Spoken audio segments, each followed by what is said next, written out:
నమస్కారం. Star hospital సుఖీభవకు స్వాగతం.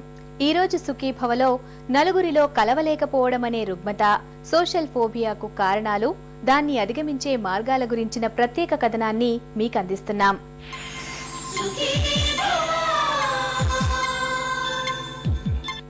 మనిషి సంఘజీవి.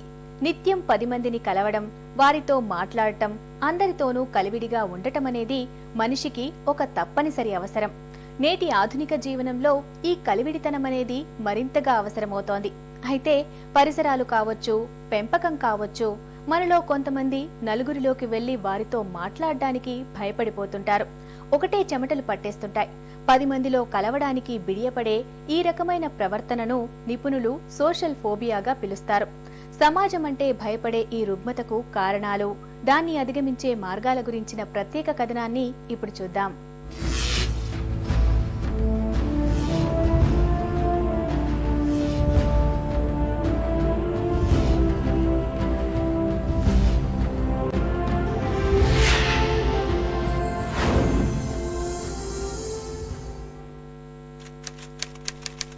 కొందరికి నలుగురిలో కలవాలంటే ఎక్కడలేని బిడియం. కొందరికి వేదిక మీదకెక్కి మాట్లాడాలంటే వణుకు. మరికొందరికి అందరి ముందు భోంచేయాలంటే భయం. ఇంకొందరికి క్లాస్ రూంలో పరిచయం చేసుకోవాలన్నా మొహమాటమే. కొందరికైతే రోడ్డు మీద నడుస్తుంటే అందరూ తననే చూస్తున్నారనే ఆందోళన. ఇంకొందరికి పార్టీలకు, ఫంక్షన్లకు వెళ్లాలంటే భయం.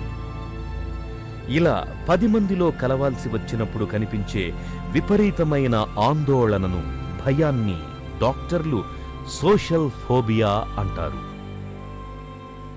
సోషల్ యాంగ్జైటీ డిసార్డర్ అంటే దాన్ని ఎట్లా ఐడెంటిఫై చేయడం అంటే దాంట్లోనే ఉంది, ఆ టర్మ్లోనే ఉంది. మనకు తెలిసింది సోషల్గా ఉండే మూమెంట్లో యాంగ్జైటీ ఫీల్ కావడం. అంటే సోషల్గా ఉండలేకపోతారు వీళ్ళు, కొంచెం ఇంట్రావర్షన్గా, కొంచెం ముభావంగా, 10 మందితో పెద్ద కలవ లేకుండా ఉంటారు. సో దాన్ని సోషల్ యాంగ్జైటీ డిసార్డర్ అంటారు.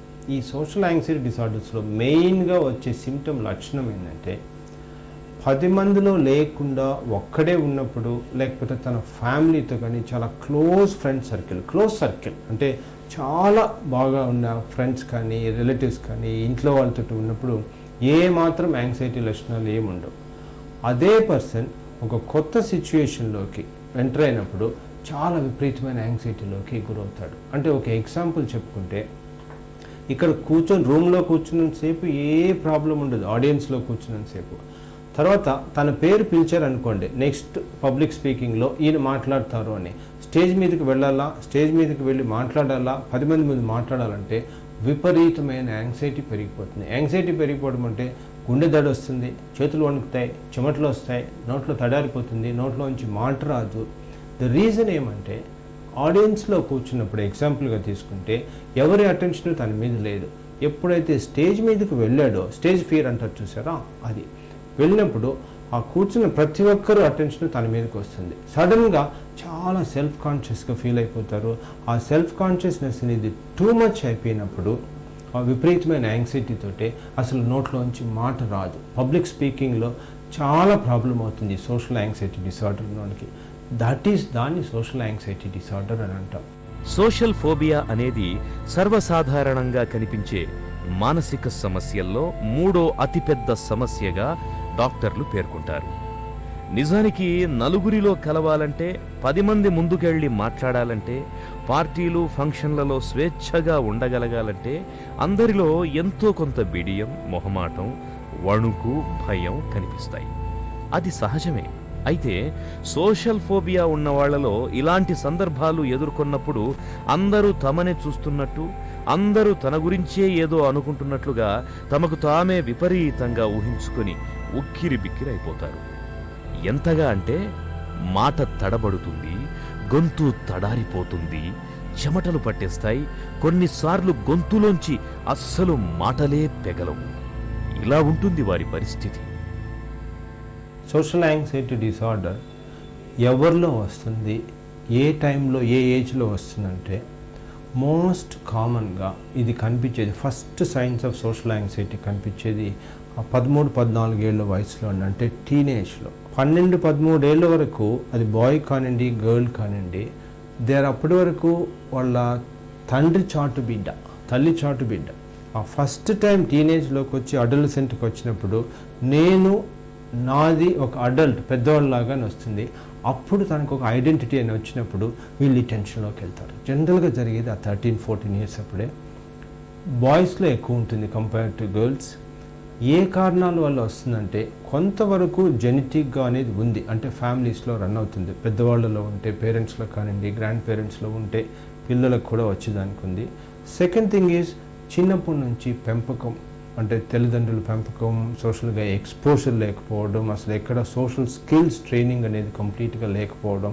సపోజ్ ఆ ఫ్యామిలీ పెద్దగా సోషల్ విజిట్స్ ఉండదు, వేరే వాళ్ళు మన ఇంటికి రావడం ఉండదు, మనం వేరే దగ్గరికి పోవడం ఉండదు అన్నప్పుడు ఆ చిన్న బిడ్డకి అసలు సోషలైజేషన్ అనే ఛాన్స్ కూడా తక్కువ అవుతుంది. కానీ ఇక్కడ ఇంకొకటి కూడా అర్థం చేసుకోవాలంటే, ఫ్యామిలీ ఎంత సోషల్గా రెస్ట్రిక్ట్ అయినా ప్రతి చైల్డ్ స్కూల్కి వెళ్తారు. So school is first time socialisation కూడా చాలా వరకు హెల్ప్ చేస్తుంది. కానీ ఒక్కొక్కసారి ఏ కారణం వల్ల అయినా కూడా కొంచెం రెస్ట్రిక్టెడ్ వాతావరణం ఉన్నప్పుడు కూడా దీనివల్ల రావచ్చు. అంటే జెనెటిక్గా వచ్చేదానికి ఉంది, ప్లస్ ఇంట్లో పెద్దవాళ్ళ పెంపకంలో కొంతవరకు రెస్ట్రిక్షన్స్ దానివల్ల కూడా ఇది వచ్చేదానికి ఉంది. ఖచ్చితంగా ఈ కారణాల వల్ల మాత్రం చెప్పలేము. జనరల్గా అడల్సెంట్స్ ఆ టైంలో వస్తుంది, బాయ్స్లో ఎక్కువగా ఉంటుంది. అండ్ దెన్ ఒకసారి ప్రాబ్లం వచ్చిన తర్వాత చాలా ఏళ్ళు కంటిన్యూ అవుతుంది. అంటే మొదట్లో దీన్ని ఒక డిజార్డర్, ఇది ఒక ప్రాబ్లం అని కూడా ఐడెంటిఫై చేయరు. సిగ్గుపడుతున్నాడు, అమ్మాయి సిగ్గుపడుతుంది, చాలా బిడియం ఎక్కువ అన్నట్లుగా చాలా రోజులు అట్లే కంటిన్యూ అవుతుంది.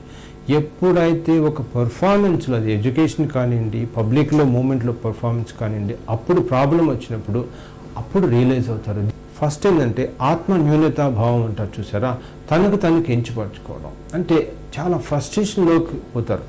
అంతా తెలుసు కానీ నోట్లోంచి మాట బయటికి రావడం లేదు, ఏదో ఒక పట్టేసినట్లు అవుతుంది, ఏదో ఒక యాంగ్జైటీ అవుతుంది. ఒక్కొక్కసారి ఇట్లా వచ్చినప్పుడు వీళ్ళకి స్టామరింగ్ కూడా ఎక్కువయ్యేదానికి, అంటే స్టామరింగ్ ఖచ్చితంగా దీనివల్ల వస్తుందని చెప్పను, కానీ స్టామరింగ్ ఎక్కువయ్యేదానికి కూడా ఉంటుంది. జనరల్గా ఈ ఏజ్లో వస్తుంది, ఈ కారణాల వల్ల ఇది వస్తుంది.